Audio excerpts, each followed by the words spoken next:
2004 оноос хойш хэд хэдэн удаагийн хамтарсан засгийн газрууд байгуулагдлаа. Би заримд толгойлч явлаа, заримд нь орчиж ажиллаж байсан.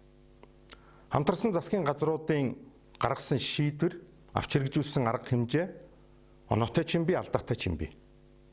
Түүний алдаатай зүйлүүдийг манан гэдэг нэр хоч өгч, улс төрийн бодлого зорилготойгоор хүмүүс зориудаар зохион байгуулж, ил далд нууц хулгайн аргаар, хууль бус аргаар хийсэн гэж ингэж олон түмэнд итгүүлэх зорилготойгоор манан гэдэг нэр хочийг бий болгож ингэж ярьж байгаа. Өнөөдөр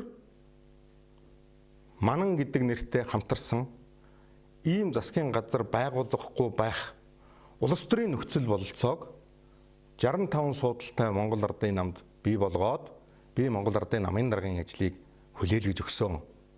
Харин шинэ манан үүсчихвэ гэдэг дээр би эмзэглэж байгаа.